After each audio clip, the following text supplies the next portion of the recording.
Batting coach के हवाले से बात करनी है शुएब मोहम्मद साहब आपसे। आपको पता है आपके शाहिद असलम साहब कौन है? मतलब उनके बारे में इतने मौजूद हैं वैसे इदारे वो में। सेटअप में मौजूद हैं। कभी वो बन जाते हैं हमारी टीम के जो है वो मसाजर बन जाते हैं, कभी फिजियो बन जाते हैं, कभी वो फील्डिंग कोच बन जाते हैं, कभी वो जो है बॉलिंग कोच बन जाते हैं, कभी बैटिंग कोच बन जाते हैं, सब कुछ बन जाते हैं। आखिर कौन है? जरा इस पर रोशनी डालिए। 10-15 मैचेस फर्स्ट क्लास के मैचेस खेले हुए हैं सिर्फ, और if I am not mistaken. और दूसरी बात यह कि कोई 25-30 साल से, आपने सही पॉइंट आउट चीजें की कि पहले फील्डिंग कोच और फिजियोज और सपोर्ट स्टाफ या अब बैटिंग कोच, यानी कि शर्म का मकाम है। पाकिस्तान के पास इतने बड़े बड़े स्टार्स मौजूद हैं, उन्होंने आईब्रो रेजिंग इनिंग्स और परफॉर्मेंसेस दिए अराउंड द वर्ल्ड, और येट आप ऐसे प्लेयर के ऊपर देखें।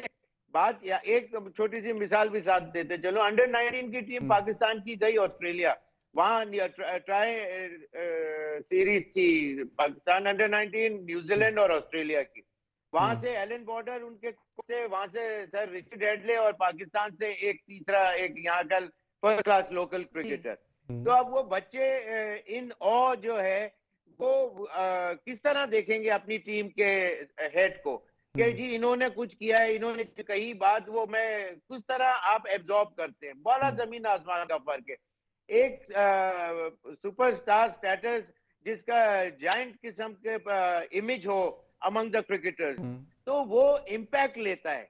और पाकिस्तान वो चीजें, जिस तरह आपने नाम लिया शाहिद असलम साहब का, तो आपने एकोमोडेट ही करना है तो कहीं और से तनख्वाह दे दे, लेकिन कम से कम पाकिस्तान के यानी 10 न्यूजीलैंड के मैच में भाईजान ने जुल्फिकार साहब ने अच्छा पॉइंट आउट किया कि जी एक स्लो ओवर रेट की वजह से 10 ओवर में, उसी मैच फर्स्ट मैच के अंदर 10 ओवर में 22 रन टोटल जब स्कोर बोर्ड पे लगेगा, तो क्या गाइडलाइन दे के उन्होंने भेजा होगा, क्या उन्होंने किस तरह एब्जॉर्ब की उनकी वो बातें और डिस्प्ले किया।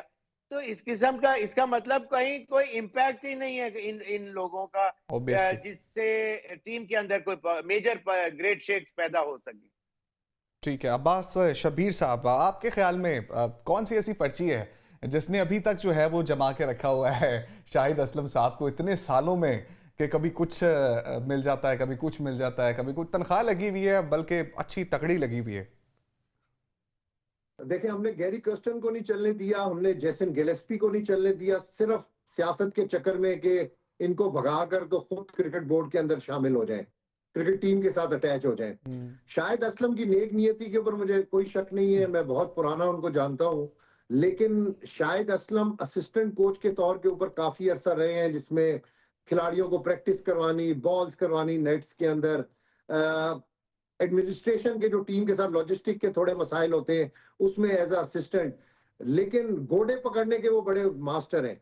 वो घोड़ा ऐसा पकड़ते हैं कि उनको मना कोई नहीं करता। ज़का अशरफ दौर में मुझे याद है कि इसलिए फिजियो बने थे ना वो, इसलिए फिजियो बनाया गया। नजम सेठी साहब ने इनको फारिग किया था, तो ज़का अशरफ के घोड़े इन्होंने पकड़े मेरी आंखों के सामने, और ऐसे घोड़े पकड़े, ये ऐसा इन्होंने आंखों में उनकी धूल झोंकी कि ज़का अशरफ साहब ने इनको एशिया कप के ऊपर श्रीलंका भिजवा दिया। इनकी लॉबी भी बड़ी स्ट्रांग है, क्रिकेट बोर्ड के अंदर इनके बड़े हिमायती हैं।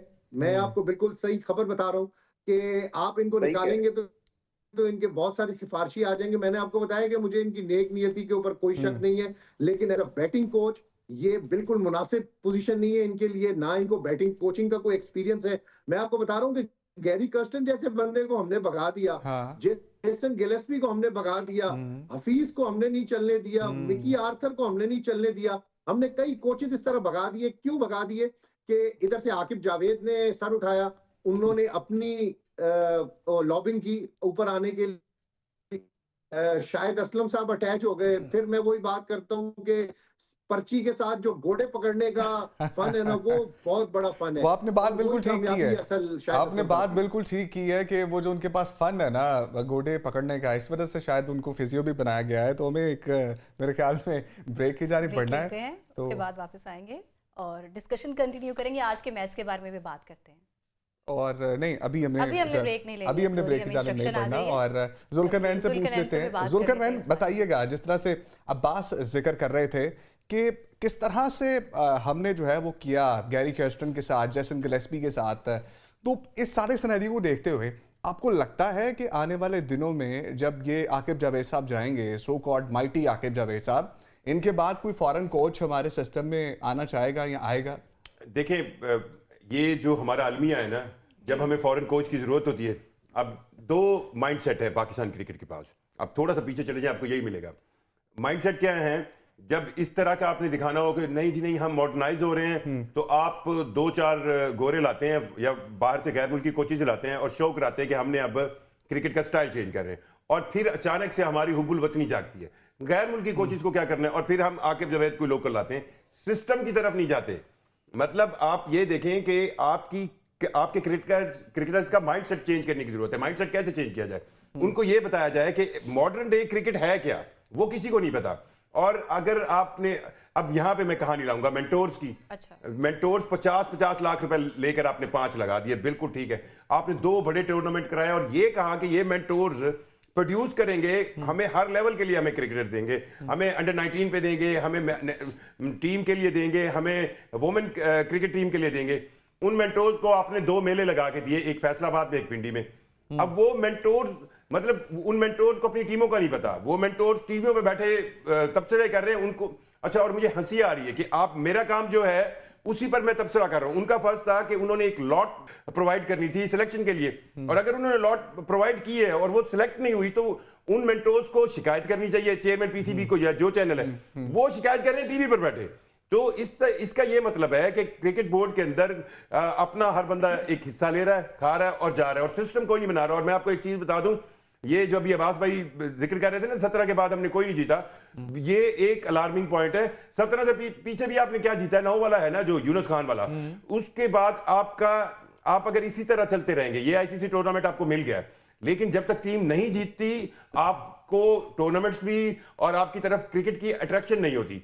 सो अगर हमने सिस्टम नहीं चेंज किया और हम, अच्छा, फिर हमारे पास ऑलरेडी हमारा क्रिकेट में जो डोमेस्टिक का स्ट्रक्चर है वो बहुत सही था, टूर्नामेंट्स भी थे, हमारे पास सारा कुछ था। आप नए टूर्नामेंट्स घुसा के आपने पुरानों की जो एक वायबिलिटी या इफेक्टिव सेंस था वो भी खत्म कर लिया, और नए टूर्नामेंट्स की वजह से निकला भी कुछ नहीं। तो हमें माइंडसेट चेंज करने की जरूरत है, और इस चैंपियंस ट्रॉफी से एक तो बात साबित हो गई है कि हमने नीचे से टॉप किया है। अब मैं बारिश का या लोगों को शुक्र अदा करना चाहिए, हमारा बांग्लादेश से मैच नहीं हुआ। मैं ऑप्टिमिस्टिक इस मामले में बिल्कुल नहीं हूं। मुझे लग रहा था कि ये यहां पर भी कोई ना कोई बांग्लादेश जो है वो पाकिस्तान को हरा के चला जाएगा। और अब मैं अफगानिस्तान का जिक्र जरूर करूंगा। अफगानियों ने दिल जीता है। अच्छा, अब अफगानियों ने इंग्लैंड के खिलाफ मैच खेला। आप इब्राहिम की बैटिंग से लेके, हालांकि उनकी इनिशियल विकेटें गई हैं, उन्होंने रन्स कितने बोर्ड पे दिए। अच्छा, इंग्लिश टीम कोई बहुत आसानी से नहीं आ रही, मतलब 2 टीमों में से एक ने हारना होता है। इंग्लिश टीम दोनों मैचेस, ऑस्ट्रेलिया के खिलाफ भी और अफगानिस्तान के खिलाफ भी, उन्होंने हर, मतलब उनसे फिनिशिंग टच नहीं हुआ, मतलब वो थोड़ी सी मोरालिटी वाइज डाउन है। लेकिन उसके बावजूद आप देखें, अफगान कल ऑस्ट्रेलिया के खिलाफ खेले, उन्होंने उनकी बॉडी लैंग्वेज लग रही थी ना कि वो मैच खेल रहे हैं। आपने क्या खेला है, आपकी बॉडी लैंग्वेज जैसे लग रही है कि आप खाना पूरी करने आए हैं, शायद पता नहीं ये मैच खेल लेंगे तो आपको कोई ना कोई वो कहना बस हमने फर्ज पूरा करना है। और मुझे इंग्लिश कप्तान का मतलब मैं जिक्र करना चाहूंगा कि आप देखें, उन्होंने उसी दिन, जिस दिन उनकी अफगानिस्तान से हार हुई है, उन्होंने मतलब बता दिया था कि मैं नहीं कप्तानी करूंगा।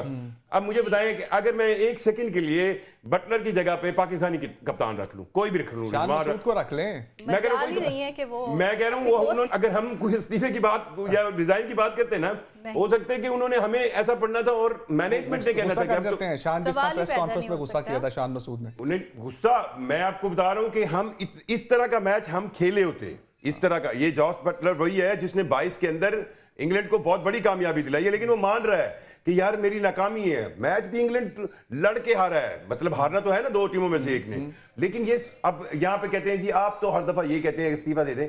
देखें, मैं अब ये कहूंगा कि अगर चैंपियंस ट्रॉफी के इस सर्जरी के बाद अगर चेयरमैन पीसीबी साहब को लगता है कि वो कुछ करना चाहते हैं, एक तो अपना कप्तान आप अनाउंस करें एक टाइम पीरियड के लिए, जो भी ABCD जिसको भी करना है, ठीक है, कि यार ये 3 साल तो आप कप्तान हो, ताकि उससे फिर पूछा भी जा सके, ठीक है, और उसके ऊपर सर के ऊपर तलवार भी ना हो। अब और दूसरा ये है कि सिलेक्शन के मामलात में अब आकिब जावेद मेरे मतलब बहुत अच्छे जानने वाले हैं, मैंने बहुत जब से स्टार्ट किया उनको जानता हूँ, उन्होंने 1.5 घंटे की प्रेस शोएब साहब कॉन्फ्रेंस का